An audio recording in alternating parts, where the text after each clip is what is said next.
Carlito. Buen día, Alejandra. Yo me hablo mucho. Yo me hablo mucho. El título es Las historias que nos contamos. Las historias que me cuento. Mirá. El otro día terminamos con el tema de las historias que nos contábamos. ¿Se acuerdan cuando usábamos con quién conversábamos más? Sí. La propuesta fue con quién conversábamos más. Y bueno, quedamos que con nosotros mismos. Sí. Bueno, de ahí que vienen las historias que me cuento. ¿Verdad? ¿Cuántas historias nos contamos? En las conversaciones con nosotros mismos. En las conversaciones con nosotros mismos. Porque nos contamos historias a nosotros mismos. Muchas. ¿Sí? Somos grandes creadores de historias. Mira. Somos buenos argumentadores. ¿Hay aquello de hacerse la película? No. Sí. Sí, porque no sé, la historia hasta cuándo es tan cierta la que te cuentas. Bueno, sí, claro. Hasta cuándo es y tan hasta verdadera. dónde la imaginación también está jugando lo suyo, ¿no? O sea, claro, somos personas muy creativas. Claro. Entonces, bueno, una de las necesidades internas que tenemos todos es en cada historia argumentar, ¿verdad? Siempre estamos argumentando, ¿no? Porque somos los dueños de la verdad y los dueños de la realidad muchas veces y tenemos nuestra argumentación y nuestra manera de pensar y a veces poco flexible. Entonces, bien, ¿hasta dónde en mi vida personal incide las historias que me cuento? Ejemplos. Vieron que se usa, o sea, todo va cambiando, ¿no? Todo vamos evolucionando, las personas, el lenguaje, la vida, las técnicas. Estamos en constante evolución, ¿sí? Y antes hablábamos de un poco de autoestima, de conocernos a nosotros mismos, ¿no? Muchas terapias complementarias se trabaja eso, ¿no? De conocernos a nosotros mismos, de que todo está en nuestro interior, de que, bueno, de que tenemos los recursos necesarios para cambiar, modificar o complementar ciertas cosas. Pero hoy, en la actualidad, así como se habla de la IA, nosotros hablamos de autoconcepto. A ver, ¿por dónde vamos? Porque, bueno, es como, ¿quién pienso yo que soy? ¿Cuál es mi autoconcepto personal?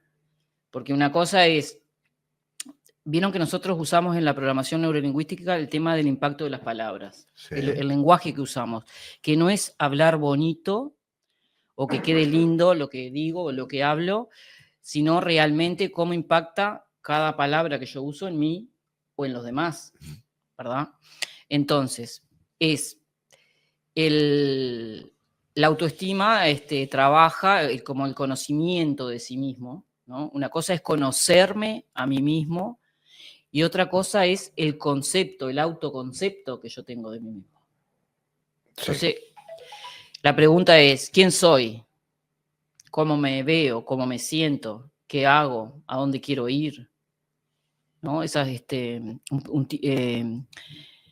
un tipo de coaching. El coaching es eso, es preguntar hasta que yo obtengo ciertas respuestas. Y con cada pregunta voy a tener una respuesta nueva. Eso es coachear. Porque hablamos de coaching, pero ¿qué es ser un coach? Un coaching es pregunta, respondo y sobre cada respuesta otra pregunta. Porque es realmente la manera o el vehículo que tenemos para tener una respuesta de nosotros mismos, ¿no? Entonces, bueno, ese autoconocimiento, ¿no? Hablando del lenguaje no verbal, ¿cómo se manifiesta en esa imagen, por ejemplo, el autoconocimiento? Cuando yo me pongo la mano en la pera, ¿no? Porque todo tiene que ver. Y ahora en la entrevista esta, acordémonos que el lenguaje no verbal es emocional, es un estudio de las emociones. Por eso era en la entrevista anterior que estábamos viendo, que me pareció súper importantísima, viene el lenguaje no verbal. O sea, mi rostro demuestra una emoción. Sin que hables. Sin que hablemos. Acuérdense de la palabra satyad. ¿Cuáles son las emociones? Satyad. Sorpresa. ¿Se acuerdan? Alegría, tristeza, ira. De ahí venía la palabra. Y ahora me fui para el otro lado porque me pareció importante eso del lenguaje no verbal y la cara. Bien, no, pero de lo que venías, el hecho de la historia y cómo Del autoconcepto. Claro, y cómo yo transmito las cosas. Yo creo que hay una cosa que es muy clara. Si depende el contenido de lo que hablas. Claro. Si realmente expresas lo que pensás y lo que crees y lo que sabes, o decís una cosa pero pensás la otra. Y claro, ahí hay una dicotomía, ¿no? Y a partir de ahí creo que se va a construir todo lo demás. Perfecto. Ahí hay una disociación. Una cosa es... Pero también está eso de qué creo que yo soy. Porque capaz claro, que yo, de esa historia que yo me cuento, ya me la creí, porque la historia se repite, y yo me la creo, para mí es verdadera. Pero no es verdadera, porque no soy. Vamos a poner un ejemplo, ¿no? Porque siempre está bueno poner metáforas y ejemplos para poder comprender y poder transmitir lo que uno quiere transmitir. Yo vengo de una familia de violencia, ¿no? En mi infancia en mi familia era muy violenta, por ejemplo. Entonces, el venir de un lugar muy violento te hace como tener un rostro, la forma, la mirada, todo más serio. Porque vos no estabas feliz, jajaja, riéndote, no tenés esos gestos marcados en tu rostro a pesar de los años, con tanta alegría, tanta sonrisa, tanta felicidad, si venís de un lugar de violencia. Sí, ¿cómo es mi cara? Mi cara es seria, capaz que tengo marcado el ceño de estar así, enojada. Entonces, nuestro rostro, nuestras arrugas, nuestras líneas de expresión, nos identifican con una vida nuestra. Pero si yo me hago la historia que, ay, sí, tengo cara seria porque vengo de un lugar de violencia, entonces mi mamá y mi papá se peleaban, entonces piqui, entonces yo le doy a la matraca y me cuento esa historia todo el tiempo en mi vida. ¿Qué pasa con eso? Estoy en esa historia que me cuento, pero yo no soy mi infancia, no soy mi madre, no soy mi padre, sí vengo desde ahí, pero yo puedo elegir lo que sea claro, ser, y no porque vine de un lugar de violencia soy violenta. Quizás mi cara es seria o mi tono de voz es fuerte, y bueno, todo ese formato que yo vengo, porque uno se forma del 0 a 5 años, es muy importante nuestra vivencia, del lugar donde venimos, de nuestra formación, de nuestras creencias, del lugar que uno va construyendo. Pero no puedo estar contándome esa historia el resto de mi vida porque voy a tener una vida triste, voy a querer, no sé, lograr un objetivo y no voy a poder. Entonces esa historia me limita a mí a pesar del tiempo. Me frustra. O me dice, no voy a ir a la radio porque con esta cara que tengo, que voy a ir, y bueno, esta es la mejor que tengo y capaz que la puedo ir transformando. Y si tengo la posibilidad de hacer lo que me gusta, generalmente mis gestos y mi postura y mi tono de voz, y no voy a hablar tan rápido, y voy a ir mejorando y voy a ir construyendo lo que realmente yo elijo ser. Pero me tengo que dejar de contar esa historia. Porque si yo me cuento la historia, y pasan los años, y pasan los días, y pasan los momentos, y yo sigo con esa historia, mi mente lo crea como una realidad. Pero es que además yo soy la persona que creo que no tenemos que idealizar a nuestro padre y a nuestra madre. Nuestro padre y nuestra madre fueron personas o son personas con defectos y virtudes. Todos. Y de repente tener la capacidad de decirle, tomo lo que me parece que tienen de bueno y trato de no hacer lo que me parece que tienen de malo. Buenísimo lo que traes, porque usando mi ejemplo propio. Y eso lo tiene que elegir cada uno, no se lo puede elegir nadie, ¿no? Usando mi ejemplo propio, mi vida propia de ejemplo. ¿Qué me trajo todo eso a mí? Me trajo que soy atrevida, que soy audaz, que me animo, que me arriesgo, tomo riesgos. Porque claro, como no soy como gato chico, digo, yo siempre no tengo miedo, no conozco el peligro. Entonces, bueno, puedo atreverme, me atrevo. O sea, me considero una persona fuerte, una persona que se anima, que se arriesga, que no me frustro. De carácter. Claro que no. Pero entonces eso fue lo que me construyó a mí. Porque si yo vengo de un lugar vulnerable, quizás sumiso, o con esos silencios, con eso que no se hablaba, o que había que mantener en secreto, que no se conversaba, que no se podía enterar. Si yo vengo de ese lugar, ¿cómo va a ser mi vida? Claro, pero si venís de ese lugar, sabes que esas cosas no las tenés que tomar. Claro. Entonces, bueno, fortalecernos de lo malo, quizás. Claro, ¿no? Eso es una virtud, eso es la resiliencia. Palabra, claro. Eso la palabra de moda es la resiliencia, y bueno, es eso. Es hacer de lo peor que me pasa algo bueno para mí. O sea, de tomarlo de ejemplo. Y qué bueno que yo estoy agradecida al lugar donde vengo. Porque realmente siempre digo, bueno, esto tenés la posibilidad de decir, bueno, esto no lo quiero para mi vida. O esto sí me hizo bien y sí lo quiero. Entonces, bueno, rescatar, como dicen los gurises, de nuestras experiencias y nuestras vivencias, lo mejor para cada uno. Pero si estoy en esa historia que me autoconvenzo, ¿no? Del autoconcepto, que me autoconvenzo, que pobre Alejandra vino de ahí, entonces, no. Que es una disciplina, ¿no? Y esa chica que está acá, vieron que acá tenemos todos los gestos, eso, ¿no? ¿Qué hago con esa historia que me estoy contando, ¿no? ¿Qué hago? O sea, ¿vieron cuando hablaba del ceño hoy fruncido? Ahí en esa imagen se ve clarita la arruga, el ceño.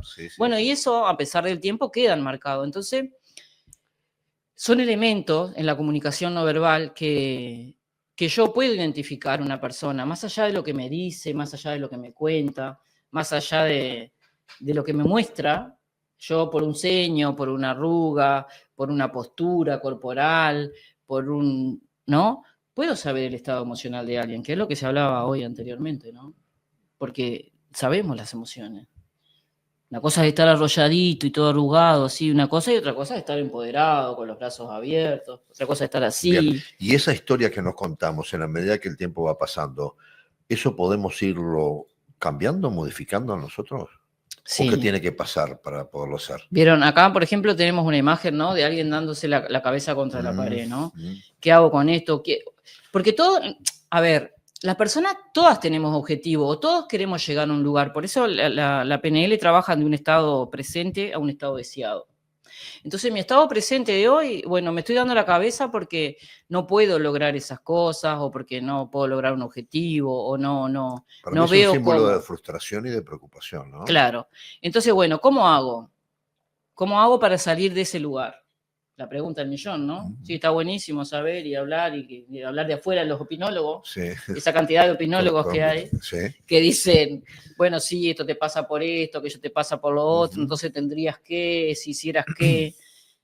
Pero la persona que está así, por más de que hayan 200 opinólogos al lado de ellos, no está fácil para la persona. Eso es ser empático. Tenemos que ponerlo en el lugar de la persona. ¿La persona quiere estar así? ¿Alguien de nosotros queremos estar así? No. No queremos estar así. Pero bueno, ¿cómo hacemos? Y esa imagen déjala un poquito ahí, Carlitos, gracias. ¿Cómo hacemos para salir de ese lugar? Y acá viene el secreto, ¿no? Hay personas, yo le puse los victoriosos y las víctimas.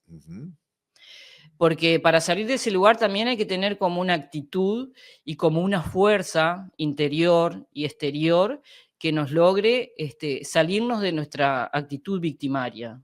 ¿Qué son los víctimas? Y sí, pero eso que te estaba contando hoy. Lo que pasa es que como vengo de este lugar, entonces yo quisiera ser diferente o quisiera... Bueno, ¿cuáles son los elementos o las experiencias o los recursos que usan los victoriosos para estar en esos lugares? Porque vemos las posturas son diferentes, ¿verdad? Sí. Posturas, brazos abiertos hacia arriba, amplio, claro, el cuerpo. Tampoco la vida es esa foto, ¿no? La vida tiene no momentos es de arriba foto. Y tiene momentos de pero ahí vemos también, ¿no? Claro. Pero yo venía hoy hablando de eso con Alicia, eso que vos estás diciendo.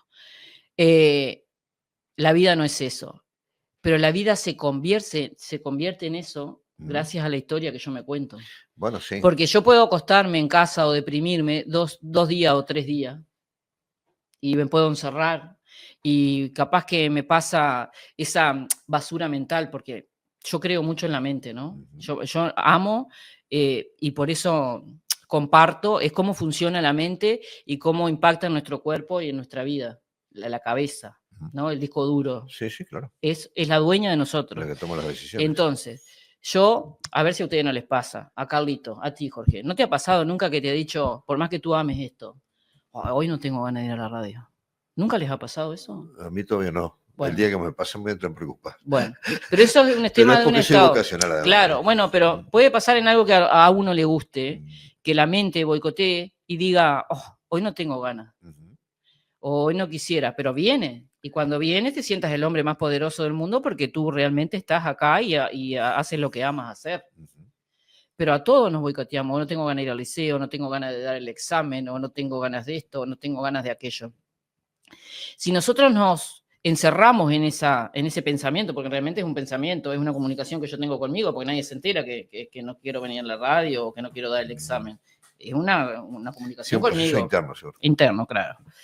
Entonces digo, bueno, si yo me cuento esa historia repetitiva, ya para mí se hace realidad y capaz que dejo hasta de estudiar, si yo me quedo en la víctima. Pero, ¿cómo es ser victorioso? Ser victorioso es hacer lo que no quiero hacer. O sea, si yo tengo un pensamiento o tengo ganas de no ir a ese examen, ¿cuándo yo me siento victorioso? Cuando fui, no importa si lo perdí o lo salvé. Porque no importan los resultados. Entonces, ¿cuándo me siento victorioso? Cuando hago algo que no quiero hacer. Bien, pero hay veces también que juega lo afectivo, ¿no? Cuando hay lo emocional. Fallece un familiar, un conocido, un amigo, un caso de enfermedad, claro. Esas cosas, por más que seas una persona exitosa. Bueno, bien. Trajiste buen ejemplo. Se supone que también te tiene que afectar, porque si no te transformaste en algo impersonal. Claro, ¿no? Frío, calculador. Claro. Bueno, pero bien, vamos a... Nosotros cuando yo perdí a mis padres, y uno no sana ese dolor, porque siempre estamos extrañando, o siempre nos está faltando. No, o siempre te está apareciendo en alguna imagen. Siempre te está apareciendo. En algún momento, o sea, yo soy esto porque vengo de ahí también. Claro. ¿Pero qué? ¿A mí se me va el dolor? No. ¿Se me va tener la necesidad de extrañar? No. Yo aprendo a vivir con eso. Sí, te sobrepones, sí, seguro. Pero bueno, ¿pero quién tiene la decisión de si aprende a vivir con eso o muere con ello? Uno mismo, seguro. Sí. Entonces eso, y entonces vos me decís, bueno, ¿y cómo hacemos esto? Y es la disciplina. ¿Qué es la disciplina? Eso es lo que te digo, a un deportista, que son las 8 de la mañana y ya salió, fue a correr, caminó 5 kilómetros y no sé, fue al gimnasio, hizo toda su rutina y de repente un día de sol, y de repente un día hay una tormenta horrible y dice, y esta tormenta y este viento y no sé qué, y la persona, el deportista, va y hace su entrenamiento. ¿Qué es la disciplina? Es eso, hacer las cosas cuando hay miles de factores externos que no quieren o no puedo, mi mente o quien fuera, no lo hago, me dicen que no lo haga. Sí. También se puede buscar un pretexto para no hacerlo, ¿no? Aunque bueno, pero eso entonces, ¿a vos te parece que tuvieras disciplina? Yo tengo miles de pretextos y sé que no tengo la disciplina para hacer cosas. Está claro, sí. Pero quizás alguien me motiva. O algo. Y bueno, eso sería como el secreto, buscar en mi cabeza o buscar amistades, vínculos, cosas que hacer, cosas que me motiven a salirme de donde estoy, que sería del ser victorioso o ser víctima. Bien, una pregunta te quiero hacer. Por lo general, las personas que están en ese estado, ¿tienen tendencia a expresarse a través de sus gestos y no de sus palabras?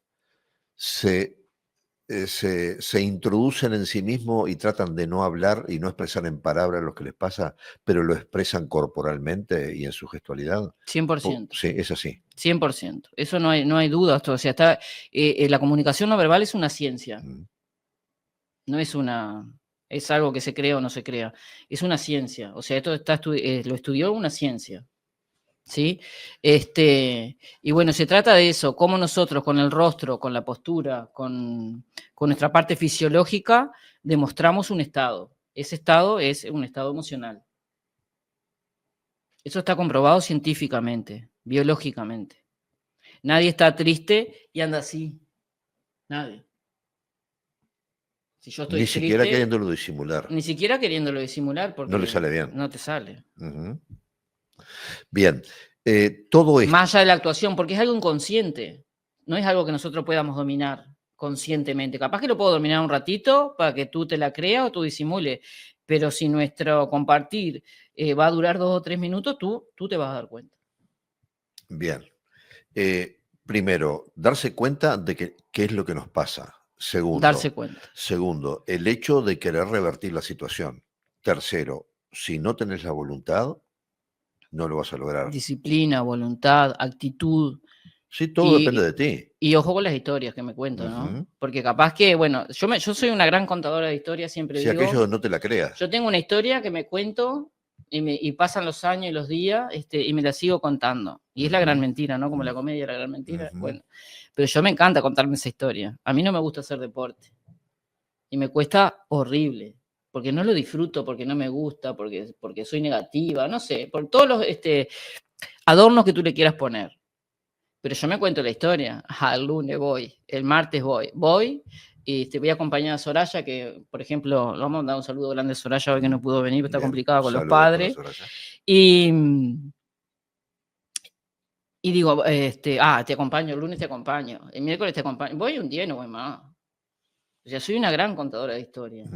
Me cuento esa historia. Y bueno, de tanto que me la conté, que no me gusta, que no lo disfruto, que no quiero, me lo creí.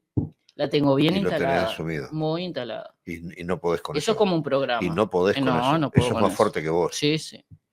¿Y cuántas cosas hay? Sí, yo el ejemplo que siempre pongo es el del cigarro. El cigarro también, ¿sí? Bueno, eso para... La gente que me dice, yo no puedo dejar el cigarro. Entonces, a mí me pasó y yo fumé y hasta que un día tuve una conversación con el cigarro. Claro. Bueno, cambiaste la historia. No, le dije, pero bueno, vos no podés ser más fuerte que mi voluntad, porque si yo tengo menos voluntad que un cigarrillo, estoy al horno. Bueno, ahí está, mira, ahí está tu ejemplo, en esa imagen. Nosotros guardamos las cosas con imágenes, ¿se acuerdan? Con imágenes y nuestro lenguaje, y nuestras palabras. O sea, las historias que me cuento y las imágenes que veo. Eso es un grabador, o sea, me grabo. En el disco duro mío queda grabado. Entonces es eso. El rojo es, no me va a ganar el cigarro. Sí. Pero tú para llegar al rojo, el verde no me va a ganar el cigarro, pero tú viste el rojo primero. Sí. Esto es peligroso para mí. Sí, esto significa un peligro. El cigarro es un peligro para mi vida, para mi salud, para mi voz. No, porque además hice una cuenta. Me había hecho el mismo gusto 76.000 veces. Claro. Porque me puse a contar los cigarros que había fumado. ¿Qué te había fumado? Hice un balance. 76.000 veces el mismo y la gente puede decir, pero ¿y cuántos años tuvo? Bueno, no, que hagan la cuenta. ¿De cuántos cigarros si te fumas 20 cigarros por día, por mes, 30. Por 20, ¿cuánto te da? Claro. 600 cigarros. A la escuela que vos fuiste, la que yo fui, 600 cigarros. Bueno, entren a multiplicar 600 cigarros por año y se van a dar cuenta hasta dónde llegan. Entonces dije, bueno, ya está. Bueno, pero esa historia te la contaste y te convenciste de eso. No lo hablé con nadie, yo mismo me la conté. La historia que nos contábamos. O sea, tú te convenciste, tú te contaste una historia nueva. Me autoconvencí de que... Tú te contaste una historia nueva, te autoconvenciste, tomaste un autoconcepto como verdadero. No, la mente no va a poder conmigo con una necesidad de fumar. Pero ¿cuántas personas hay que fuman, Jorge, y no pueden? Bueno, está bien. Pero claro, yo creo que también va en la fuerza de voluntad que uno tenga, ¿no? Y en fuerza de voluntad, actitud, interés. Sí, el interés de estar ser sano. Ser victorioso o ser víctima del cigarro. Bueno, sí. O sea, es todo un combo y no es tan fácil. No es tan fácil porque a mí capaz que yo, por ejemplo, en el caso del cigarro... También tiene mucho que ver de dónde vengo. De un padre fumador que pasó... Claro. 1000 peripecias, ¿no? Claro. Y que yo no... Esa es la parte que yo no... Sí, esto no lo repito, eso dijiste vos. No lo quiero para mí. Bueno, eso fue la historia. No lo puedo convencer a él, pero no lo quiero para mí. Perfecto. Yo con el tema del cigarro, por ejemplo, yo viajo y fumo. Llego al lugar, fumo. Vengo a casa, no fumo más. Es tu voluntad de hacerlo o no hacerlo. Sí, pero puedo no sos dominarlo. dependiente. Claro, no. Claro. Ahí no es más fuerte el cigarro que vos. Claro, por ejemplo. Sí. Bueno, tenemos que llegar a las conclusiones. Bueno, redondeo a ver este tema. Redondeo, las imágenes próximas. ¿Qué hacemos con las historias? Las historias es tenemos que tener cuidado con la historia que nos contamos. Mucho cuidado. Si vemos que estamos contando en una historia que no es real, cambiemos la historia. Porque nosotros podemos cambiar la historia. En nuestro diálogo interno, en nuestra conversación con nosotros mismos, podemos cambiar la historia. Lo que tejes en tu mente será tu realidad. Bueno, eso está buenísimo. Eso está buenísimo. Y bueno, a mí me encanta. Yo soy una apasionada de la mente, de cómo funciona, porque realmente es lo que me ha hecho bien en mi vida, ¿no? Sí. Poder dominar mis pensamientos, mi mente. Muy bien. Y bueno, eso, tener según disciplina cómo tejas es lo que te va, esa me sale un poco es lo que te va a resultar del tejido. Porque es lo que me gusta. Seguro. Muy bien. Así que bueno. Muy bien. Alejandra, como siempre, es muy interesante lo tuyo, lo que dices acá y lo que queda después, ¿no? Sí, un placer. Porque además lo bueno de esto, que quien no no te pudo ver o escuchar ahora, te puede encontrar cuando quiera, en cualquier momento, en cualquier a partir momento. de ahora, y aquello de ir, verlo, decir, en cualquier momento, ¿no? De repente hay gente que te descubre dentro de 5 años, pero vos vas a estar ahí. Yo pienso que en el momento justo a veces nos cae la En información YouTube que está necesitamos. todo. En YouTube está todo. Queda todo el programa grabado. Bueno, la que va a tener que aprender algo de eso va a ser yo. Sí. Siempre queda cosa por aprender. Pero bueno. Vamos a morir Bueno, un saludo para claro todos. Que sí. Gracias por tu tiempo. Gracias.